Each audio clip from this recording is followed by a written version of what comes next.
जो हर देवी देवता की पूजा करते हैं, उनके साथ क्या होता है। आज मैं आपको एक ऐसी सच्चाई बताने जा रहा हूं जो शायद आपने कभी सोची भी नहीं होगी। एक ऐसा रहस्य जो हमारे मंदिरों में, हमारी पूजा पाठ की विधियों में और हमारी आध्यात्मिक यात्रा में छिपा हुआ है। तो चलिए इस यात्रा पर निकलते हैं और समझते हैं कि जो लोग हर देवी देवता की पूजा करते हैं, उनके जीवन में वास्तव में क्या घटित होता है।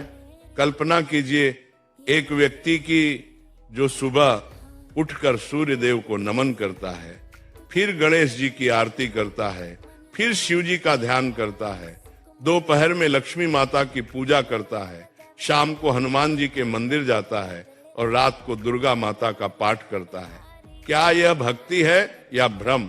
क्या यह समर्पण है या बिखराव?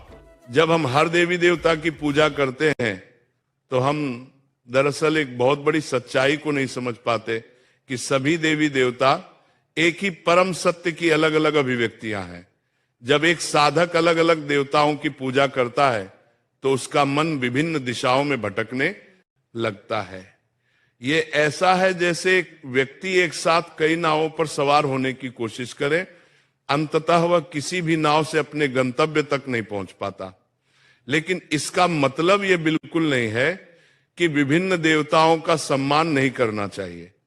हमें यह समझना होगा कि सभी देवी देवता एक ही परमात्मा के विभिन्न रूप है और हमें अपनी साधना में एक केंद्र बिंदु चुनना होगा। मैं आपको एक कहानी सुनाता हूं। एक सुंदर सी नगरी में श्याम नाम का लड़का रहता था। तो उसके घर में भी विभिन्न देवी देवताओं की पूजा होती थी। उसकी माताजी लक्ष्मी माता की भक्त थी, पिताजी शिव जी के उपासक थे और घर के अन्य सदस्य अलग अलग देवताओं की आराधना करते थे।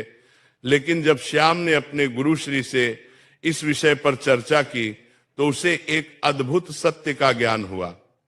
उसके गुरुदेव ने समझाया कि जैसे समुद्र में लहरें अलग अलग दिखती हैं लेकिन सभी एक ही पानी से बनी होती हैं, वैसे ही सभी देवी देवता एक ही परम चेतना की अलग अलग लहरें।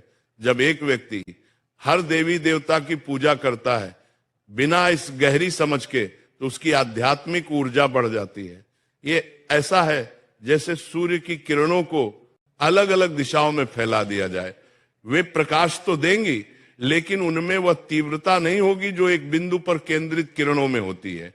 जब हम एक आवर्धक लेंस से सूर्य की किरणों को एक बिंदु पर केंद्रित करते हैं तो वे आग पैदा कर सकती हैं। ठीक उसी प्रकार